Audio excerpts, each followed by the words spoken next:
Another grey day in beautiful France, and I just need to refresh the wreath that I created over the fireplace in this salon.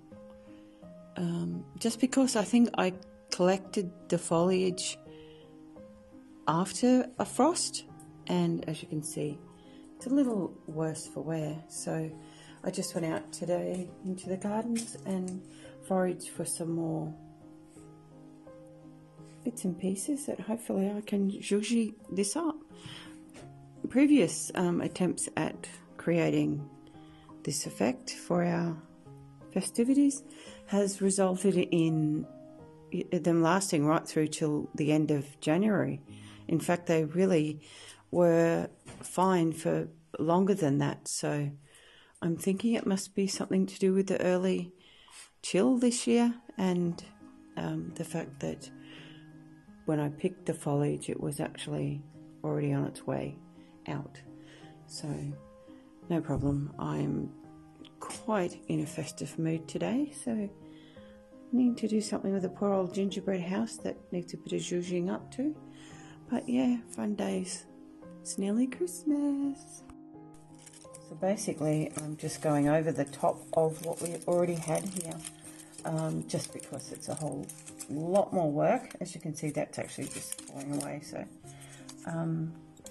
it's a lot more work if I redo the whole thing. So hopefully this will just be enough for us through till Christmas, New Year hopefully. This foliage I have today hasn't been affected by the frost, I can see. So this is actually made on wire, the wreath shape, and I have attached with zip ties and actually packing tape to hold some of the foliage here. So it's fairly okay to just do what I'm doing now and just hopefully build it up a bit. Yeah, so I did pick all sorts of things today. I'll just see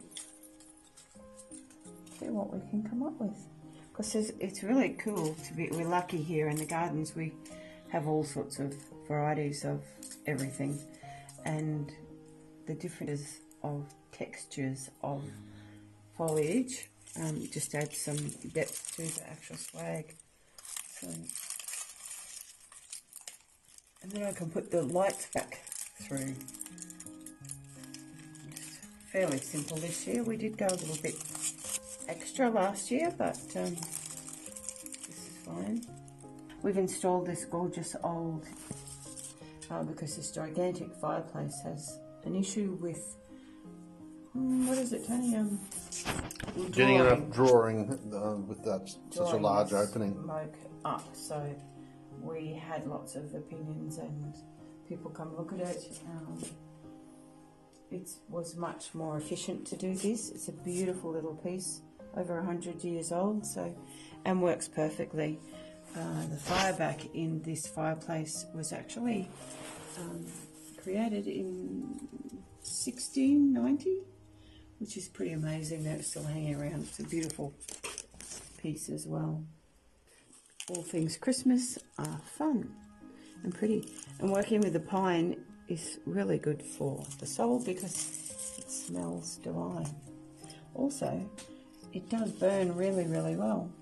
So there's lots of different types of pine trees here on the property, and of which I know not much coming from Australia, although we do have a lot of pine, but they're very different, I think, to this.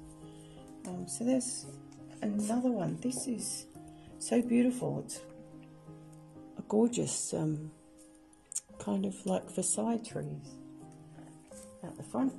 Oh, that's not going to work. So you really have to just create your shape and continue to build it.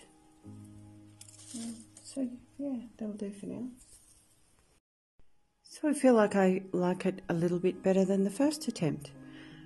So let's hope that this sees us through the festive season. It was a lot of fun. I have a million little pine needles in my fingers, So that's always fun. Yeah, I'm pretty happy with that.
Every year, our Christmas fairy, who has been on our tree for many, many Christmases past, somehow takes flight in the middle of the night, and we discover her in all sorts of places, often far from the tree.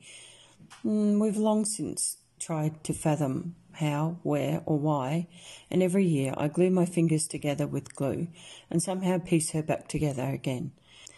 She stays happily on our tree throughout our Christmas celebrations.